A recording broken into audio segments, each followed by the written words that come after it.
This is the Minnesota bare root mist blower and tractor that we are sending to Illinois. I want to give a quick overview on the operation of this piece of equipment. The mist blower is a simple trailer connection with a pin. It uses PTO for the fan and pump. It has two sets of hydraulics to move the head to point up, down, and to turn it left and right. I'll mark these better. They're a pair of two and a pair of two, and then this goes to the single controller switch inside for the one electronic valve that just turns the spray on and off. Taking a look inside the back of the piece of equipment. To get in, you raise this and open the little shield. We have the fan here, red pump, the electronic valve. When it's sideways like that, it's closed. When it's vertical like that, it's open.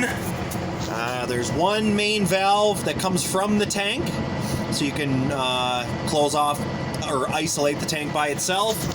And then it has two valves kind of up inside. This valve goes to the spray head, and that valve back there is a return to the tank. So we usually leave that valve open or partially open, and that's how we adjust the amount of spray coming out of the nozzles, is by closing or changing the amount that valve is closed for the return back to the tank.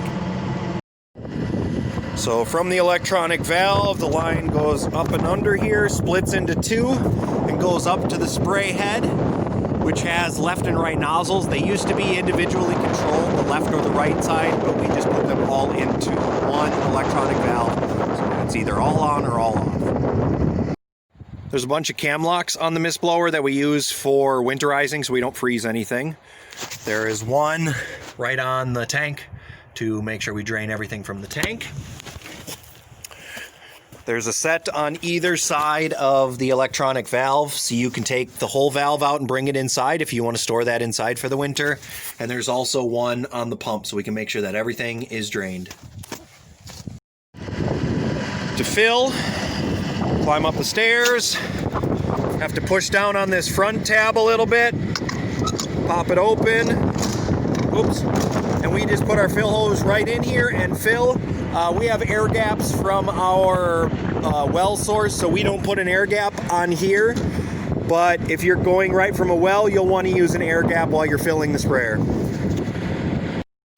On the front of the machine here is the fluid level gauge. It's very simple. I'm at 200 gallons right now, just with water to do some testing to show you how the sprayer works. Now inside the tractor, there's the two hydraulic valves that we use to move the head left and right or up and down. So this will move it back the one way, back the other. This one moves the head up and down, down, and up. The switch is powered right back here behind the seat, so if things aren't working, make sure that this is connected. And then we have the PTO on and off and the electronic valve open and closed. So we'll turn on the PTO. PTO is on. We'll rev up. Flip our switch on. And we're spraying.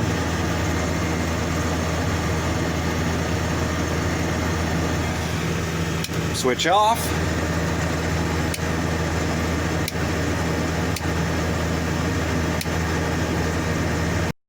This tractor doesn't display miles per hour, so you'll have to use GPS to determine whatever speed you want. We spray at 3 miles per hour, and on this tractor that is range 2 and gear 3. That gives us 3 miles per hour, and that gives me 100 gallons per acre when I'm spraying from both sides of one of our beds, and that's going to change for you depending on the width of your bed. You'll have to do the calculations and figure out how many gallons per acre you want, how wide your bed is, and what speed you're going to need to go at. And you can adjust the flow rate on the nozzles with the return valve that I showed in the other part of this video. So I think that's about it with this sprayer. You pick your miles per hour, you pick your RPM. We're generally between 18 and 1850. PTO on, valve switch on, and we're spraying. Enjoy the sprayer. Give me a call if you have any questions. Tim Swabak, 612-366-1414. Enjoy.